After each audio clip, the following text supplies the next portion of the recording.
You're locked in now.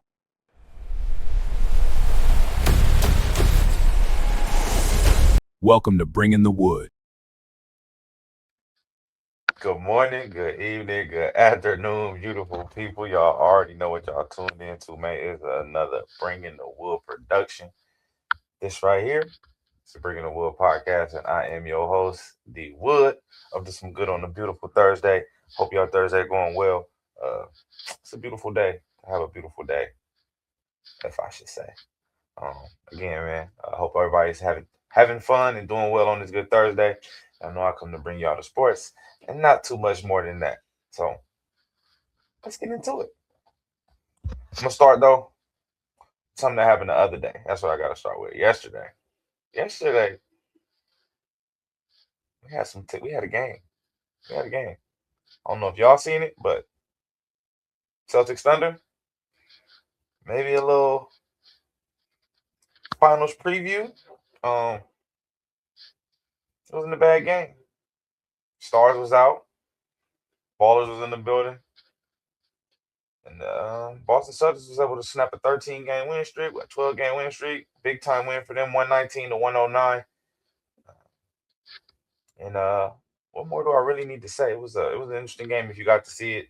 Shai Gilgeous-Alexander was almost flawless in the game. 33 points on 12 shots, went 10 for 12 from the field. Went to the line. 13 times, made 10 free throws. Real fluid night. He played well, distributed the ball, had 8 assists as well. Was 3 for 4 from the 3-point line. So again, he was in rare MVP form. You also had Lou Dort contribute 14, Chet Holmgren with another 10. But after that, you didn't have no other players score 9 points. And that's kind of where the game kind of turned a little bit. And when you go over to the Boston Celtics, Jaylen Brown kind of continuing to show off his first team All-NBA election with 31 points, 8 rebounds, and 8 assists. Big night on 17 shots. Jason Tatum, 19, 12, and 7. Flirted with a triple-double. Them Duke boys be playing with them triple doubles. I know y'all seen Jalen Johnson in Atlanta too. They just that's another story for another time. But again, Derek White contributes 12. You get Quitta also bringing in 13. Hauser with another 9. Peyton Pritchard off the bench with 14. Boston they don't play a lot of guys, but the guys they play are effective. They make plays. They make winning basketball plays. They make team effort plays. They play defense. They run around. They chase you off the 3-point line. And they basically was like, look, Shai, we're just going to guard you one-on-one and you're going to do your thing. And, again, this is one of those, if you can go get 65 on us and beat us, then go for it. We're just going to make sure none of your other dudes can help contribute to that. And I think that's going to kind of be the approach for a lot of teams because if you just kind of watch it, Shai kind of going to get his, man. He's very good and very crafty at getting to his spot and getting his shot off, regardless of where the defender is. So I think Boston's got a good recipe. And, again, they've got the firepower to be like, now we got the guys and a depth of guys who can make and create shots. We don't have just one guy you can say we're going to let you get buckets because they got some guys who can really do that at a high level. So it was a really, really good game. Eye-opening for sure. I think that was really good for the league to see that. It definitely puts a little bit more onus on that. If Boston does make it to the finals and it's the Thunder, if this is a preview we can give, this is what a 7-game series is going to look like. Obviously, it's a 10-point win for Boston, but we understand what the playoffs going to be in a potential finals game, 7-game series. Yeah, they're going to bring out all the stops. So I was definitely was a very, very good game. I had to go back and make sure I talked about that. That was a game that I had kind of already seen earlier in the week. That I was like, yeah, I want to make sure I talk about that a little bit because, again, man, like I said, we just had my cousin BJ on, Boss Man Joe on, and he was literally just saying, you know what I'm saying, there's really only one threat in the entire league, and that's the San Antonio Spurs. And I think Boston might have heard that, so they might have had something to say. But I do think that was a good win. Again, it helps out the league entirely. It definitely gives the East a little something to say, like, hey, man, we went in there and we got the champs. So I think it's fun. I think it makes it interesting. Again, both teams fully healthy is going to be a very, very fun look. So, again, Jalen Williams still fresh off the injury. He even came out and said it's not the first game back. It's usually the second or third game because the last time he got hurt when he came back off injury, he re-aggravated it and missed those 6 weeks because I think he said the third game he hurt it again. So he's still trying to get over that threshold. That playing coming back off an injury, a scary injury that you really had to sit down and miss some time off of. So when you come back, it's kind of nervous. I think it'll take a couple games, but he's got some time, and then I think he'll hit his strike on playoffs. And again, that the Thunder are still going to be a very, very tough team to beat. But the Boston Celtics are not only well coached, but have the talent also on the other end. And they're playing right now without the guy they traded for at the trade deadline, Vucevic, who's out with, I want to say, a wrist injury, either a wrist or a foot. I know they're two entirely different places, but I know it's like either like the wrist or the foot for sure. But I know he's out right now, so they haven't even been playing with their starting center, who's going to be, a guy who could potentially get them 18-8. You know what I'm saying? 16-9 on any given night. So he's going to help them out a lot and only make the Celtics better. But again, both teams, getting healthy at the right time is what you want to do in this championship run. Because not only do the best teams win the championships, it's the most healthiest teams. You need a little bit of luck too in there. But you got to be healthy, man, because you're going to need that depth. You're going to need to be able to send a wave of players, a barrage of players in the playoffs, and you need them to be at their best and at their peak. So I'm excited to see that. But yeah, I had to go back and talk about that because that was a good game, and I thought that was like I said, a good game for the league. Very, very good game for the league. But y'all know not last, but on Tuesday we talked about the Sweet 16. We still gonna talk a little bit about that. We got the other half of the games. If you want to see what my picks was, go check check Tuesday's episode, and you can hear my picks for the games that come on today. But today we're gonna talk about my picks that come up for the Friday game because I won't be with y'all on Friday. I won't see y'all till Sunday when these games is well and over, and we'll be reviewing them. So I definitely want to get my picks for those. Again, if you want to get them picks for the old one, tune into Tuesday's episode and get my picks for the first four games that come on today. But we're gonna start with these games and who I think will make the Elite Eight. And we're gonna start with the first game. I don't know why they got to put us on first, but it's my Duke Blue Devils. We up first. We taking on St. John's. This is a really good St. John's team. Again, I've been talking about them. I talked about them last week when they got their big win over Kansas. So again, I think this is gonna be a really good game. We number one seed, they're number 5 seed. Again, they're well coached by Rick Pitino. We've already talked about that. I gave him all his credit last week. On Tuesday, he got all his flowers. So this is definitely going to be a good game for both teams. It's going to be a physical matchup. If y'all have got to watch any of the tournament, got to watch St. John's. They got a crazy press they do on the inbound. And I think that's going to be pivotal to the game, a big key piece to the game in that aspect that we need to be able to inbound the ball. And again, our starting guard is out. They're probably going to be out for the entire playoffs. Caleb Foster, who was our primary ball handler, primary playmaker at the guard position. He's been out for a while. So again, that makes it tough. But again, we do got one of the potential player of the years in Cameron Boozer. Again, averaging 22 points and 10 rebounds on 4 assists. Freshman sensation. A potential top 5 pick in the NBA draft coming up. We also got Isaiah Evans averaging 15 points. He's kind of picked up his game as our scorer. He's had a 30-point game in the tournament already so far. So he's been able to pick his play up. And then we just got back Patrick Ngungba, our starting center. We just got him back after missing a few games, averaging 10 and 6. And we're going to need that. We're going to need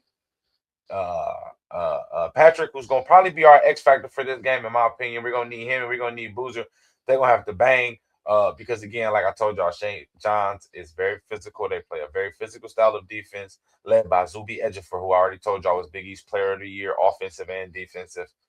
We already talked about him. We talked about Bryce Hopkins. He's averaging 13 points per game, and he's become a 3-point specialist for him over the last few games. And then their X factor is going to be Dylan Mitchell. He's kind of plays like their on-ball defender. He's averaging about 8 and 8 right now, but his job is to defend at a high level. He's really good. He's going to get drafted because of his defense. And he's going to probably have the task of guarding Cameron Boozer a lot.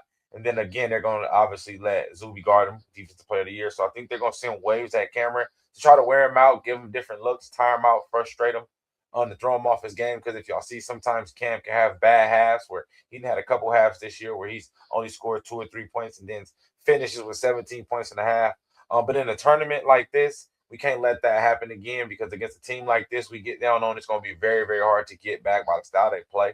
So I definitely think we got to bring our A game. Of course, I'm taking us to win this game. I would be a fool to take anybody else. Go Duke Blue. But again, these guys are. This is going to be a really, really good matchup. Physical basketball game. I really can't believe we the first game, but I think that's just because time zones and where we playing at, which could make sense. But again, Duke, St. John's, winner gets a spot in the Elite Eight. I don't know what more to tell y'all, man. I'm excited. Like I said, Cameron Boozer are going to have a big game. Patrick, our bigs are going to have to be more physical than their bigs, and our guards going to have to be able to beat that press. Not the press, but just that inbounds press. They don't press the entire game, but on the inbounds, when you watch them, watch how hard they press you when you're trying to get the ball in.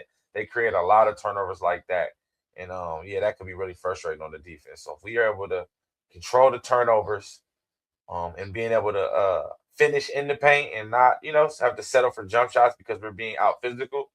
That's always the knock on Duke. They always say we kind of soft, but if we can show our physicality and be physical in the paint, not have to settle for jump shots, and we can get in the paint and get physical and make layups and get some contact fouls and get to the line and make shots, I think we got a chance to dominate this game and kind of separate ourselves and do our thing and show why we are one of the number one seeds.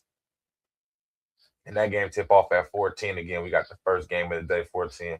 And while our game is going, another game now will be again another number one seed, the Michigan Wolverines, dog. I already told y'all they are a powerhouse right now. They have a force of a front line that they play with, but they're going up against number 4 ranked Bama, who not too scared of competition as well. Got a lot of other things going off the court as well, but the players that they do have on the court are playmakers. But Michigan is led by Yaxel Lindenberg Sr. Uh, again, 6'9", 6'10", power forward. Montrez Johnson Jr., the sophomore, he's 6'9", 6'10", power forward. And then you got Aiden Mara, again, the 7'3" junior, 12 points, 2 blocks. Yaxel's averaging 14 points and 6 rebounds. And these guys are very, very good defensively. They switch on everything. And I think they're a very impressive group. They're very, very physical. Again, that's going to be a key to a lot of the teams that make it to the Final Four and make it to the national championship. You got to be able to be physical in the paint on both sides of the floor. And Michigan is that, hence why they got a number one seed. But again, like I told you, Alabama not no slouch. They bring some ballers with them too. Young sophomore sensation Labor Philon Jr., 21 points, 5 assists, 2 steals. Aiden Holloway, 16 points, 3 assists. And then the true freshman, Amiri Allen, 11 points, averaging 11 points and 7 rebounds, which leads the team with 7 rebounds. And I think he's going to have to be the key, because he's going to be in there. He's going to be the number one guy in there amongst the trees going up against that Wolverines front line. He'll be in there amongst the trees the most. And he's going to have to battle for 2 halves. I was going to say 4 quarters, but he's going to have to battle for 2 halves against a very, very good team, a very well-coached team, and a team that's on a mission. So bring your big boy boots, Mr. Allen. Pack a good lunch, eat a good meal, because you're going to be in for it. Those boys are physical, and they don't play. They're going to test your freshman muscles, man, to see how hard you really work. But I'm definitely taking the Wolverines on this one. And if they go out and do it properly, it could get ugly, and it could get ugly fast. Like I said, this defense, they switch on everything. They're not scared to leave anybody one-on-one to defend, because all these guys defend at a very, very high level. And when they want to stay on you, they fight over screens, fight around screens. It's going to be a good game. It's going to be a very, very good game early. I think Bama's going to come with some energy. They got some talent over there. Again, they got no slouches. Philon Jr. is a scorer, and he gets his guys involved too as well. So we'll see. But I'm thinking Michigan gonna handle business, and they're gonna go ahead and advance, and again punch their ticket to the Elite Eight as well. And that's a 4:30 tip off. So that'll be going while that Duke game going. So you gonna have put your double screen up, and get ready for it. But we got a doozy. And then a little bit later on, at 6:45, we got number 2 UConn taking on number 3 Michigan State. Tom Izzo, Tom Izzo again, another one of those legend coaches who've been doing this since the beginning of time, since all of us can remember college basketball in our young minds, and however far back they go, because we ain't all super deep in college hoop, but as far as they go back, Tom Izzo been doing his thing, and he's been producing talent everywhere he goes. But again, he's still here again with another well-experienced team going up against a very good UConn team, former national champion UConn team at that. So uh, this should be a very good battle. I think this will probably be, if not the Duke and St. John's game, this UConn Michigan State game will be probably the best game of the Friday games. This one will be really, really good. It's going to be really, really well coached. Again, UConn led by Terrace Reed, Jr., 14 points, 9 rebounds, 2 blocks a game. Solo ball, 13 points. More like an ISO player, but we see it in the name, solo ball. And he does this thing with the ball in his hands. He's a playmaker. He's the primary ball handler and solo ball. 13 points per game. He's a really good player. Again, gets his guys involved when needed. But if you let him go, he'll get a bucket. They also got Braylon Mullins, the true freshman, averaging 12 points per game as a freshman. Very, very good shooter for him. Keeps the kind of floor spacer for him on there. Has earned himself a nice little role on the lineup. So I think that, again, UConn brings a really, really good team, well coached, again, championship experience on the team.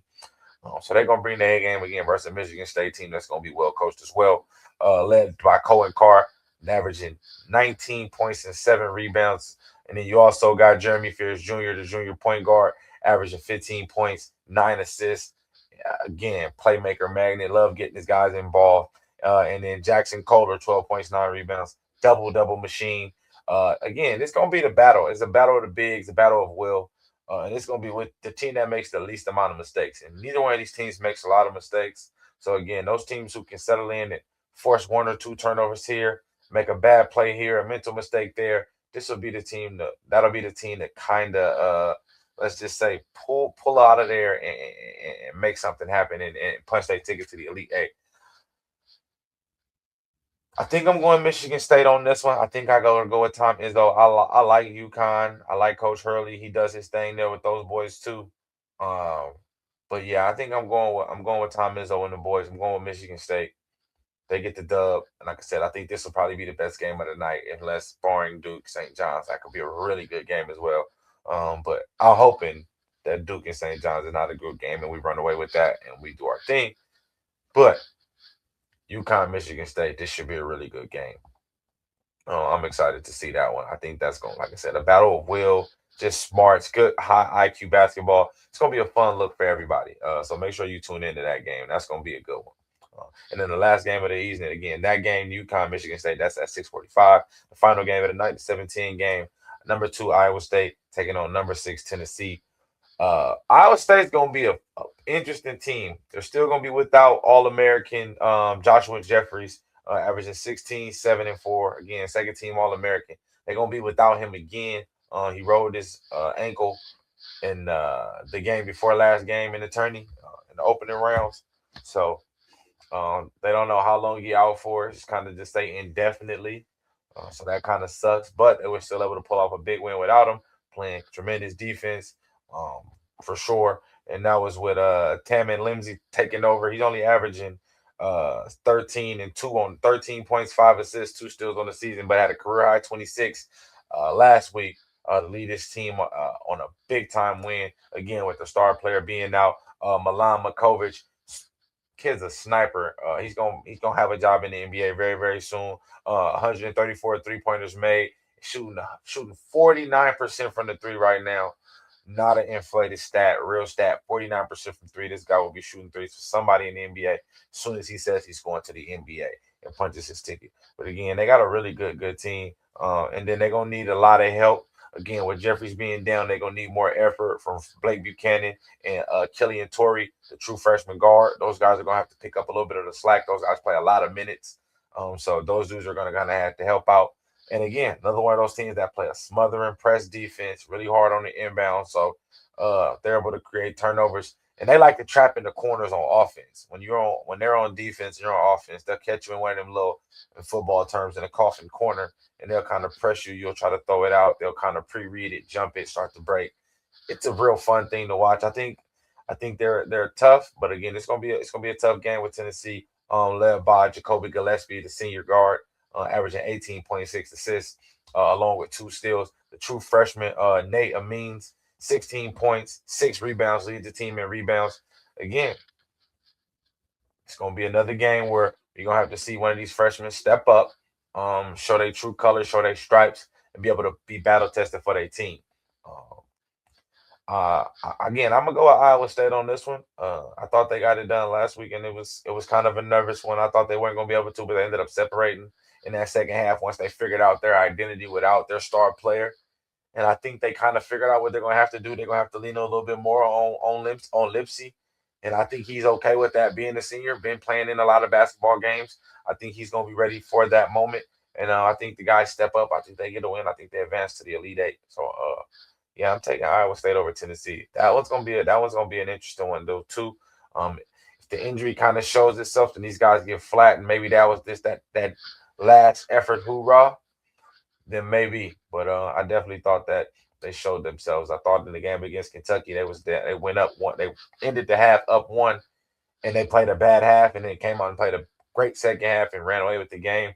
So I do think if they can come in with that second half mentality that they had and play with that execution and sense of urgency, I think this can be a runaway game for them too as well. Again, but SEC is going to bring a physical style of basketball. They kind of bring it to all their sports. So don't Tennessee won't be no slouch. You don't get this far being a slouch. So all these games will be competitive to a certain extent. But yeah, those are my games. I'm taking Duke, I'm taking Michigan, I'm taking Michigan State, and I'm taking Iowa State, all to advance to the Elite Eight to take on those. And then, like I said, go check the last episode for those next set of guys. But hey, March Madness is here. It's been really, really good. If you haven't been tuned in, tune in now. It's down to the nitty gritty. It's the best of the best. This, if you haven't been watching, you should tune in now to today's games and the Friday's games, and just kind of see the way these young men play, with the passion and the love of the game, and knowing what's on the line. And now we transition just a little bit, to the NFL, because you know what we're here for. We're here to talk a little NFC South breakdown. We did the AFC South on Tuesday. We do NFC South today to finish off the week. And I'm excited. I'm excited. The NFC South, interesting division. Uh, Again, Jaguars were extremely well, did they thing, which was, I'm not gonna say a surprise because they had their moments, but it probably wasn't the season they wanted. But again, outcome is the outcome. Uh, Panthers again, 8-win team, man, made the playoffs. So uh, yeah, yeah. I thought they were good. I thought the Panthers was well. I think I said the Jaguars. My apologies. I had a brain fart. It's been a long couple days for you, boy. But again, the Falcons 8-9. Again, they had the Michael Penix situation. Towards ACL, in November. So we don't really know exactly where he gonna be. Again, Carolina Panthers go 8-9, win the division, make the playoffs. Arrow pointing up. Bryce Young kind of caught the wave late, kind of took off a little bit. I thought that was a good look for them. Again, the New Orleans Saints tried to go with Spencer Rattler early to give him the chance, but ended up going with Tyler Shuck late, and he showed some promise, showed some things to build on. So I think they're definitely gonna give him the keys. They trust him, and they're gonna give him that chance. And then you got the Buccaneers, man, the team that we kind of expected to win the division like they kind of been doing, Baker Mayfield and company. But they ended up only going 8-9, falling a little bit short. But again, losing Mike Evans, losing Stephon David will be a little difficult. But I thought the division took a little step back from what they normally are, but they still was a competitive division against each other. Hence, you had three teams with 8 wins. So that's kind of how you kind of picture it. So it's like, even though it felt like record wise, might not say it was a good division, but the competitive nature that was in there, I thought made it very, very interesting. But we're gonna start with the New Orleans Saints. Again, Tyler Shuck, rookie year, he didn't start every game, but he played in enough. Again, 6-11 season. Um, Not too surprised, but I do like what he did. Like I said, he showed promise, so I'm definitely not going to just say he can't do it. He can't be the guy. Put some more weapons around him, help him out, and I think they're gonna have a chance. We'll look at their roster and some of their signings that they got so far. Again, they just signed Zach Wilson. I like them signing Ty Chandler, formerly of the Vikings. I like them signing Travis Etienne, obviously a 4-year deal, $52 million deal, making him one of the more higher paid backs in the league. But again, super versatile. Alvin Kamara getting up there in age. It only kind of makes sense, like you said, to just kind of, bring in another fresh legs. You never know. Kamara's kind of hitting retirement too. He did just rework his deal. So we'll see how that plays out, but you can never have too many running backs anyway, especially when you use multiple backs like Coach Moore's kind of been doing anyway. He's already like Coach Kellen Moore's been doing. He's kind of always used that multi-back system. So I kind of think that's why he did that. Now you get ETN, you get Kamara. Now you got a nice 1-2 punch. If you don't, we seen Chandler run the ball for a nice little amount when Aaron Jones was out for the Vikings last season. You bring in Noah Fant, you need a tight end, you need somebody on it's a young quarterback's best friend, running game and a tight end. And they go out and add Noah Fant. You also go get the 2 running backs. You get David Edwards, who was probably one of the higher guards on the market. So I thought that was a good one. And then they re-signed a bunch of their guys. Caden Ellis from the Falcons, I thought that was the sneaky good pick. Had almost double-digit sacks from middle linebacker. So I think that's one of those guys you add to your team who can help out. And you get them off of a division rival. So you can't be mad at that either. That's a double whammy. You get a good guy and you take him from one of your division rivals. You're not mad at a win like that at all. But again, I like the team. I think they could still use some offensive weapons. They got pick 8 and pick 42 in the draft. Their first 2 picks. I think with pick 8, I think you go either. I think you got to go edge rusher. They just let Cameron Jordan walk. So I think it's time to find the next guy up. So edge rusher could be in place. And whether it's at 8 or 42, I think edge rusher should be in play. And I also think they should do wide receiver. They traded Rashid Shaheed. Chris Olave is kind of in and out with the injuries. He's a great player when he's in, but he's kind of been hurt. So I do think adding a wide receiver would be good. So I think defense, not even defensive line. I think edge rusher and wide receiver with their first 2 picks will be a really, really good look for the Saints. And that would help out the young quarterback a lot. They already brought in the running backs. They added a lineman to go with their decent line they already had. You bring in some defensive help. Again, you bring in some weapons for the quarterback. And now you're trying to have a chance to make yourself competitive in the division that is potentially wide open going into next season. So I do think that is a kind of a good look for them if they kind of go in that round and get them an edge rusher and a wide receiver. And it doesn't really matter the order because in this draft, those are 2 of the deeper positions in edge and wide receiver.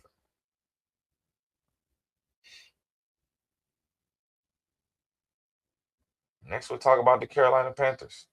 Again, made the playoffs, 8-9. Hey, you take it how you get it, man. We've seen teams win 8-9 games and go on a run in the playoffs and go distance. So you take it how you can. I thought it was a good season for him. Bryce Young started off slow, a little shaky, but kind of figured it out a little bit. And then got it together at the end and made a little run, made the playoffs, and even had made a decent playoff game against the Rams. But I definitely thought this team arrow was pointing up as the season went on. Like I said, I like what they did. I like the development of Bryce Young. I liked what he did. And again, Tetairoa McMillan bringing him in, he helped out a lot. I thought, you need a big wide receiver out there. He played really, really well. Rookie of the year, by the way. So it made sense for them to do that. We'll go to some of their signees now. I thought again, this is one of the teams that I said won the free agency. So again, start at the top. And again, the Kenny Pickett, they just signed A.J. Dillon. You get you a good veteran back up in Kenny Pickett who can play a game in some spots if Bryce Young gets hurt. He's a smaller guy. So if he does get nicked up, he can always, you have a decent backup. A.J. Dillon, you can never have too many running backs. They still got Chuba Hubbard. I think they let Rico Dowell walk. So you pick up another running back to come in and have that 2-back system. John Mechie, former receiver of the Texans, also was on Alabama with Bryce Young. So maybe they get a connection. Bring in Felipe Franks. Again, bringing in linemen. Rasheed Walker was one of the higher offensive tackles on here from the Packers. Stone Forsythe as well. Luke Fortnott. They brought in a lot of guys. Again, big time pickup was Jalen Phillips, the edge rusher, formerly of the Eagles and the Dolphins. I thought that was a pickup. Devin Lloyd was a big pickup as well. Middle linebacker, formerly of the Jaguars on a 3-year deal. I thought he was a good guy as well. Nick Scott's going to be a solid pickup for these dudes. I thought they added a lot of players. Again, trying to get better. They had to get better on defense. I said the back end is good. That's why they didn't really add too many secondary players, just to re-sign the corner and just brought in Nick Scott. It was the front seven that needed a little bit of a makeover, and that's why you see they add 2 edge rushers. They add 2 linebackers, and I don't think they're even going to be done addressing those positions as well, myself as well. But again, I really like the additions of Jalen Phillips and Devin Lloyd. I think those guys helped them out tremendously right there. Add some leadership in the linebacker position in the linebacker room. It adds edge rush help, which you can never have too much of. I'm on a very young team, so I think that is good. Again, you bring in Rasheed Walker, who's a starting tackle to help protect your quarterback.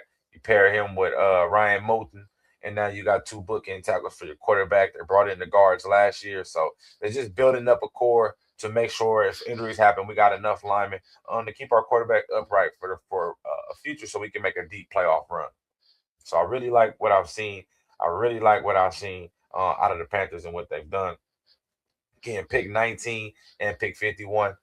Um, I think they can probably address, again, I think they can go linebacker. They can go linebacker there. I still think they can go linebacker. I think they're real thin in the linebacker room. I do like Devin Lloyd, though. I think that's a good pickup, but you can never have too many linebackers. You can't have too many linebackers. Let me not say that. But when you don't have any, they can throw a couple at the wall. And I think they need somebody to pair with him, because you need 2 good linebackers now, 2 good backers that can play and be sideline to sideline. And Devin Lloyd is an every down linebacker to pair another one with him to be good.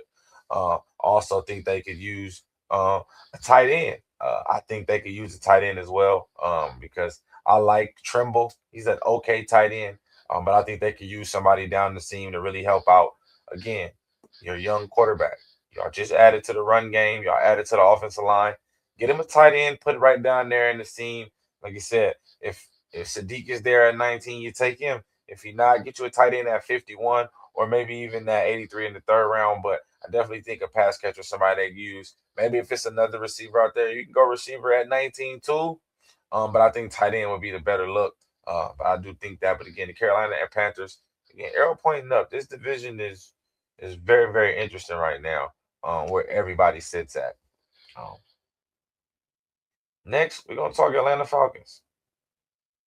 We're going to talk the ATL Falcons, the AT Aliens, as they like to call themselves. But again, Atlanta had promised. You had the silly quarterback situation. I ain't going to call it silly, but the interesting quarterback situation with Kirk Cousins and Michael Penix. And it played itself out. However it may be, to where one of those quarterbacks is gone, and the other quarterback is hurt. So I do think that Atlanta has some work to do. And again, they can't do much. They traded their picks last year. They traded their first-round pick last year. Traded their first-round pick in this year's draft for last year's to get James Pierce Jr., who potentially might not even be in the league no more for things that he's doing off the field. But again, play stupid games, you win stupid prizes. But I think he knows that. But again, Michael Penix getting hurt in November late in the season sets him back. How soon does he come back? Franchise tagging Kyle Pitts was big. You don't want to let him go. He had a very, very good year for them guys last year. And you got a new head coach in there. So, of course, you got to get your chance to play with him. Like, he just had David Njoku in Cleveland, and he had David Njoku doing his thing. So now he get his hands on Kyle Pitts. So I definitely can see exactly why you would do that. It makes perfect sense. So the franchise tag, and you bring him in. Again, you still got B. John Robertson. You still got Drake London. So I like what they got. And then we're going to go ahead and check out the roster and check out the AT Aliens and see what they got going as well. Again, the big one, obviously, Tua. And with the way it's looking, Tua got a chance to play this year. I'm not sure how fast Michael Penix healing gonna be after four major knee surgeries or 4 major surgeries on the lower body. I'm not sure if they was all knee surgeries. I feel like one of them might have been the ankle. So after 4 major lower body surgeries, how soon do you think the bounce back game of Michael Penix could be? That's going to be the main thing. But I don't think he'll be ready for week one. And even if he is ready for week one, Tua's finna get all the reps with the new head coach, with the new offense, in the new system, in the new scheme, learning the new terminology. He get the head start on all this because he's not hurt. And he pray he don't get hurt. He needed a fresh start. Injury is gonna be his problem too. But if he get out there and he get hurt in 2 weeks, and then they got to walk Trevor Siemian out there, they gonna wait on Michael Penix to get healthy, and they gonna let him try until you will be kind of over and done. So I do think this is Tua's last like hoorah, I should say, to kind of like be the quarterback. I think if he gets an opportunity to start, I think he need to do everything he can to make them be like, why are we gonna put this guy back in the game if Tua's playing like this? He needs to get into one of them Sam Darnold situations again. Everybody's gonna want to be the next Sam Darnold because of what Sam Darnold did. Sam Darnold don't fully know what he did yet, so I think people need to kind of pump their brakes on that. But I do think Tua has a chance to be a starting quarterback for at least a couple games to kind of show that he still got it, even if it's not to the Atlanta Falcons, to another organization. This is only a 1-year deal on the vet minimum. They only got to pay Tua $1.7 million. The other $47 million that he would make for this year is paid by the Dolphins. So he kind of on good terms. He's playing with house money. So Atlanta, like, if it hit and it worked, man, hoorah to us and congratulations to us. But if not, we're going to keep it going. They also bring in Brian Robertson. Obviously, the running back that he just had, I just lost his name. The Falcons lost their other running back. I just lost his name. The running back from BYU. Sucks. I just forgot his name. Brain fart. I'm going to think of it in a second. But Jahan Dotson's a good wide receiver. I thought he kind of went when he got traded to Philly. He kind of lost his way. But he had some moments when he was with the Commanders. If he can kind of catch that chance back, he can have a chance to be the number 2 here.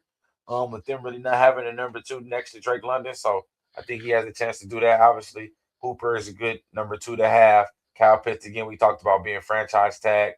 Samson Ebukam, good edge rusher. Azeez Ojulari, good edge rusher. So you add some D-line depth. Again, because they lost one of their defensive linemen, so you need to add more. Cameron Thomas, no relation. Deshaun Hand's another good one. Christian Harris, the former linebacker of the Texans, from out of Alabama, signed a 1-year deal, proven deal. I think that's a sneaky good pickup for them. I think he has a chance to be a playmaker, especially with them losing Ellis to the Saints. This guy has a chance to come in and be a starter for them, potentially be a green dot guy. Sidney Brown, trading to get Sidney Brown from the Eagles was good. He's a potential starting safety to pair next to Bates. Now you got your safeties back there, and y'all cooking with grease.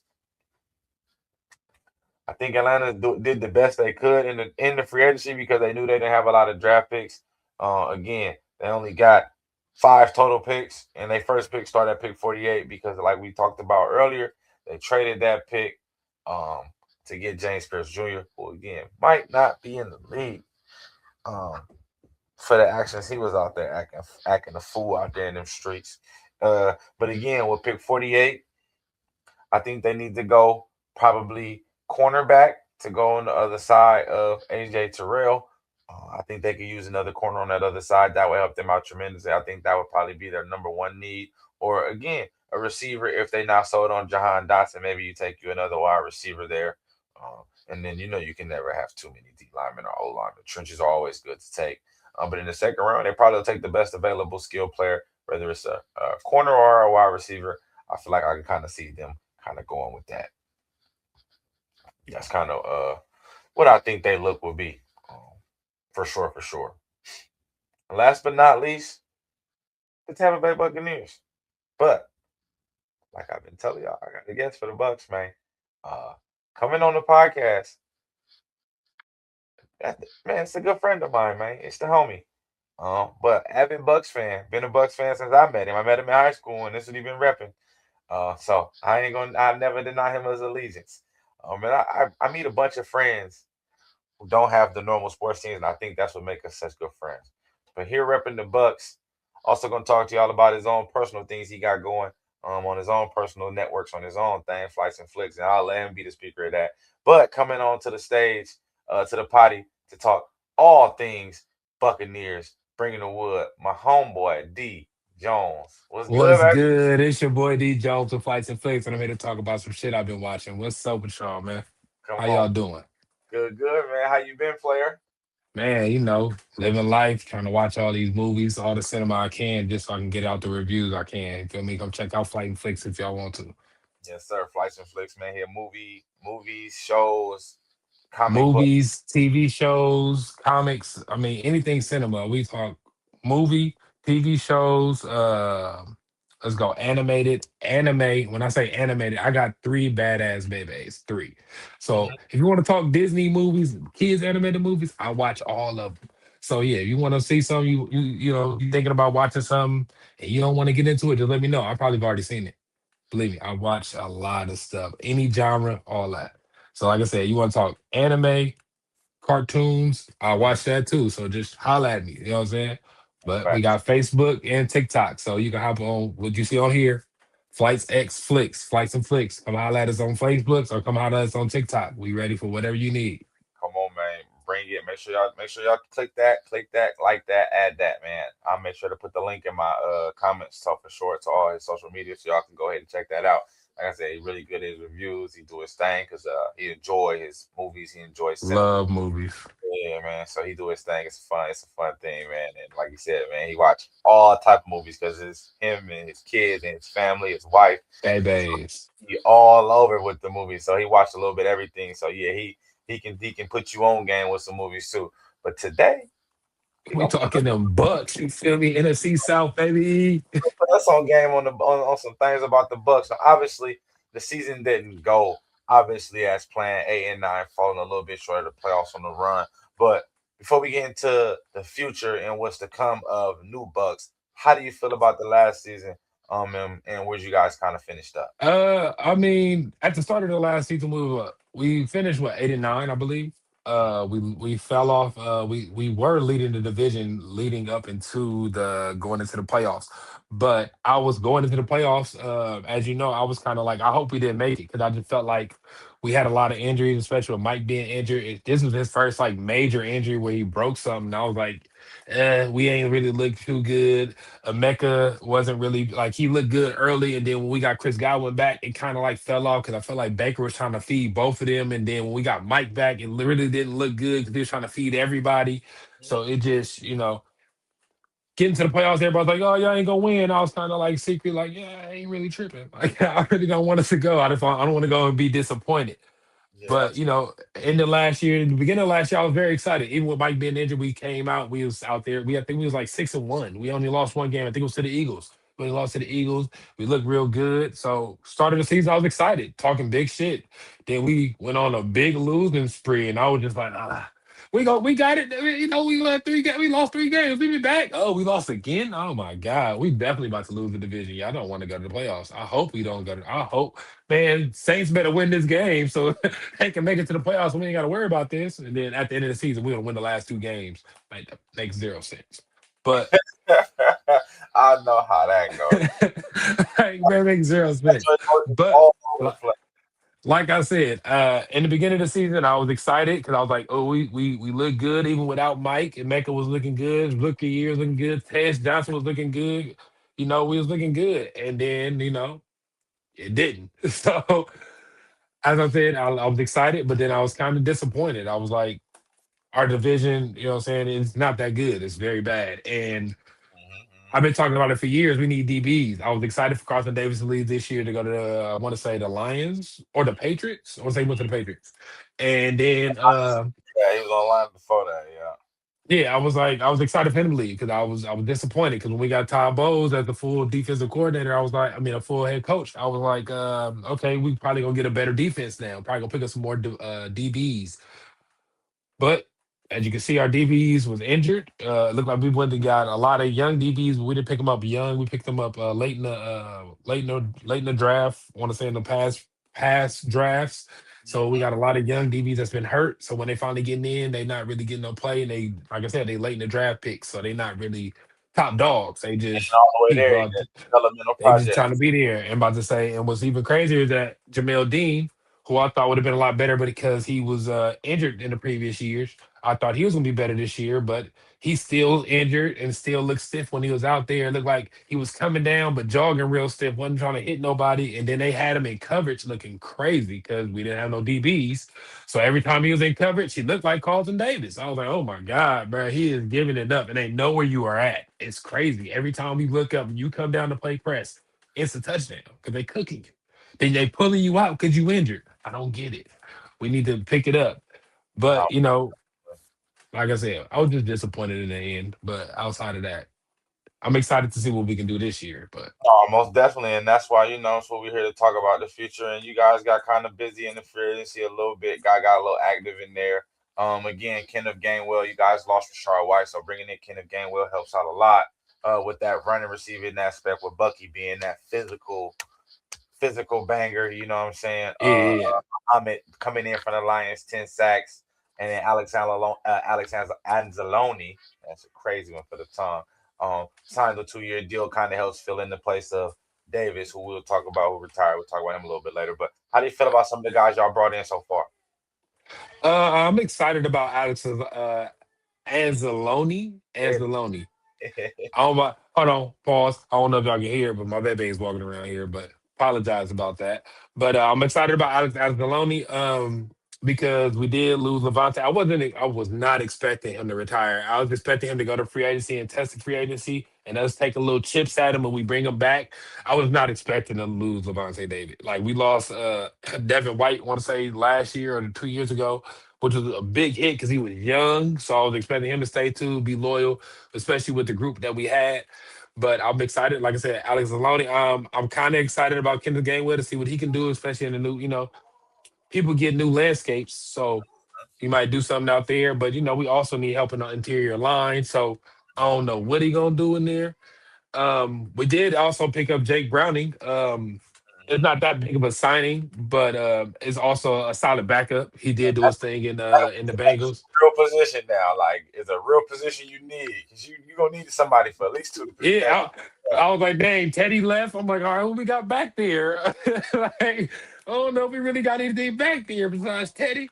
But yeah, I'm excited to see Jake Browning. He might, bring a little competition. You know how Baker is. Baker is a competitive. Like people don't understand. Like you ain't got to be the greatest quarterback of all time, but if you're a competitive and want and have the winning attitude, you gonna Yeah. make it far in this league. Especially you're a decent quarterback and you trying to win. The team gonna rally behind you and they gonna do their thing. That's why Baker was so good with us because he rallied the team. He tried his best. Even when he injured, he out there trying his hardest to make sure we get that W.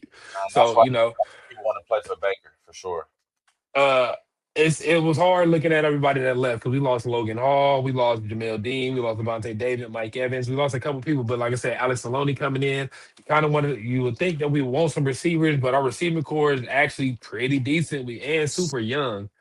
You know what I'm Yes. saying? We got outside of Chris Godwin. Chris Godwin's super old, and we was gonna have that as an OG there to kind of like teach the Uh-huh. young cats. Still near the So ship a little bit, ride the ship. um outside of like only person that I'm really like skeptical about, everybody else I'm kind of cool with, but Christian Rosenbaum, like he sounds familiar, but I'm not really, caught up on, bruh. So I'm not gonna say I'm scared of it, but I wanna see something from him. But also I want to get Antoine Winfield some help. I want to get him some help, like in the safety coverage or like DB coverage, one of the two. He needs some help because it's like I feel like he be trying to be everywhere. And Yeah. I was kind of the same thing with him and Levante David on the field, trying to just do everything.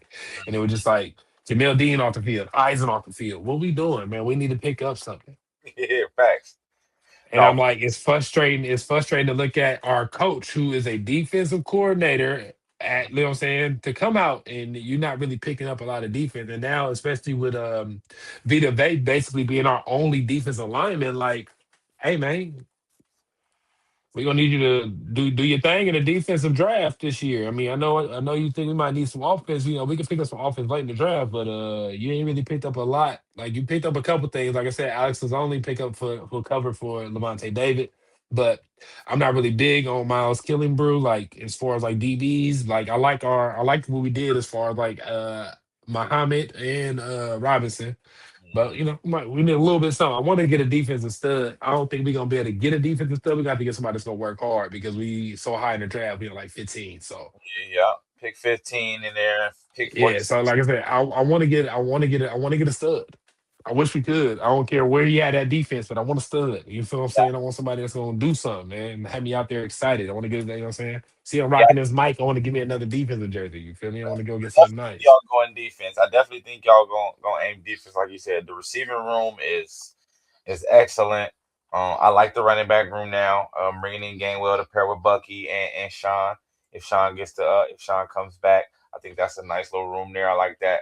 Like you said, the offensive line, you can get some interior dudes. And again, it's a deep draft for interior linemen, so you can get you a starting guard or center in the fourth, fifth round this year. So you'll be able to go that. But them first 2 to 3 picks, I definitely think, like you said, a corner or two, and then like you said, a game record either off the edge or at backer to pair with Alex Anzalone, something Yeah, like because I don't know what's gonna be that high at 15 as far as like edge rushers, like all gauge rushers. I don't think we're gonna have nothing like that high. So we're gonna probably have to pick something like in the second or third round for like an edge rusher. But we could try. We could definitely get a stud DB. I think it's gonna be a stud DB out there or a safety. yeah, about Either 15. one of those will work. If Mansalor Delaney, the defensive back from LSU, is there, he'd be a good pick. Brandon Cisse from Mississippi State, he could be a good pick. Theismann, the safety out of Oregon, he can probably be Why there. does that name sound so familiar? Theismann. Quarterback. I remember. And I don't know if he related to Joe Theismann or is it Thiesman? Thiesman. I get think the it was Thiesman, but he changed it to Theismann and rhymes with Heisman. Oregon safety. He's pretty good. And then there's a couple edge rushers that could potentially be in the mid first, but I know it's going to be a run on edge rushers early. So depending on what's available, it might be some edge rushers who might be like more back end first rounds, where maybe if y'all trade back, get some more picks, that could be Yeah, a look. But if not, I think it'll be a DB there for y'all to pick for sure, to go out there and plug and play. Because again, like you said, definitely gonna need secondary help for sure. Because you a yeah. 1,000% correct. Winfield Jr. would be out there by himself running around trying to make. By himself everywhere, trying to make tackles in the backfield, trying to get the pick, like deflections. Like, bro, what we doing? Somebody gonna help that little man. He only like 5'7". Gonna help And play with him. Warrior though. So no, but Yeah, but it's crazy because I went to go see what we actually like, what they think we about to get, and they got us looking at Akeem. I don't want to mess up his name, but that's that's a door. Mesidor, Yes, sir. Mesidor, and Ruben Bain Jr., which is two Yeah. people from Miami that I ain't really looked at, but I think they was in the Natty this year or something or close to Nah, they was in there, and them boys. it. You And feel both of me? them boys, So, and I you thought are they linebackers? defensive edge rushers, but they game Okay, wreckers. Like you said, you want a game wrecker, they are game wreckers. Ruben okay, yeah. See, power off the edge, and Mazador plays with technique and good hand placement. Bain's only 21. Mazador is a little bit older, so I think he's going to drop because of that. But as far as the play, he's one of the better ends in the draft. If he wasn't finna be 25 when he started his first NFL game, he would be a top 10 pick. you old as hell, boy. Him is how many contracts will we get out of him? Is he gonna be Yeah, a one and done guy where by the time he done with his rookie contract, he done with 5 years, is he gonna be done with, or we'll be able to get at least one more? Maybe we get a 10-year career out this guy. He played till he yeah. 34. They So also had us looking at Zion Young from yep, Missouri. another young speed rusher off the edge. Yep, good hand. Yeah, They got it some. definitely. I told you we got old ass Vita Bay. I love him to death, but that's all we got down there. If Kalijah Kancey can stay healthy for y'all, he'll help out a lot in the interior, but he's got to stay healthy. He'll help out I with like mean, the edge rushers yeah, we need. You guys lost a lot of the edge presence for sure. yeah. I mean, we did resign a lot though. We re-signed Cade Otten and we ain't getting nothing else back outside of Cade Otten, Sean Tucker, and Cole Koofy. But Cole Keith, we don't even really use Cole Keith. We got Cade Otten 90% of the time because Uh huh. uh Cade Otten is out there under Cameron Brake. Out there Facts. under Cameron Brake forever. And that was funny when we had Cameron Brake and we got Antonio Brown came over and they was like, are you gonna give him your 84? Like, nigga, I am a Hall of Fame Buccaneer. You think I'm about to give up this 84 for somebody that's gonna be here for 2 years? Get up out of here, player. But yeah, he should be good this year because he was hurt last year. I believe that's why he was kind of down last year because he was hurt. But he should be good this year. Now, So yeah. health was a big thing, definitely in y'all division, and in a lot of divisions, a lot of injuries for sure, for sure. Yeah, I'm kind of nervous in our division because everybody else look like they coming in and looking good. Like you said, with Tua looking, Tua might do something in Atlanta, Yeah, it's and fun. Fuck and New Orleans, Tyler Salt, but man, out of nowhere, just out there slinging a rock. Like, bro, where you come from, bro? That was a Why we good can't? job by Kellen Man, Moore. go get Spencer Rattler, bro. Go bring Spencer Rattler back. Get out of here, bro. What are Not you an doing? impressive starting job no more. If an injury happened to Put Tyler, in Taysom Hill. Put in Taysom Hill, man. What are you doing, bro? Why y'all got this bitch out here throwing the rock like this? So, like I said, with ours having injured and everybody leaving, I'm kind of nervous. So we gonna see when when it's all said and done, when we gonna look like, see how I yeah, feel a little bit better. But right now I'm nervous. I y'all don't know what. officially are moving like that new. No, and it's cool because y'all officially moving into that new era. Like all those original Bucks are like, like you said, Cause like Venus. I said, I was expecting my boy Mike to leave, but when he left, it was real. I was like, damn, he really gone. You go. He really gone. I do. Like we talked about it. I said I want him to leave. I want him to go get paid. Go get your money. Go get it. Go get another ring somewhere. Cause I like it now. I don't think we gonna get one. Like it's hard. Like No, I you don't know think we it's gonna hard get to one right now. get on top. No, it's hard to do that for sure. Cause like we owe like especially with you being here, cause Godwin being here, both of y'all owe, bro. I don't think we gonna get it with y'all. Especially with our Nah, quarterback, he old too, bro. Like, what we gonna do? Like, we can't do it. So I was excited to see him leave, but then to hear that he go to the San Francisco, and like I said, for our GM to come out, Jason Light to come out and say like, yeah, man, he's taking 60 million. I was surprised. We offered him much more. Like, wait, nah, it wasn't about the money. Like you said, he wanted to win. He had to yeah, go. like I said, I don't think it was about the money. I think it was more about the pride of him saying, like, man, don't be doubting me, bro. Because everybody doubted me, talking about, oh, Devontae Adams this, everybody that. Like, bro, y'all know I'm the only other person outside of Jerry Rice to get 11 straight years of 1,000 yards. I'm the only person since my rookie year to get 1,000 yards every time I touch the field outside of my 12th year when I broke my collarbone. Yeah, nah, Mike, Like, man, he was a beast. okay. First Y'all, ballot y'all, Hall of Famer for Mike Evans. y'all He gonna was keep talking about it. I'm gonna show y'all something. That's what I think he get happened. a chance to go to Frisco and he get a chance to play a big role over there and help them out.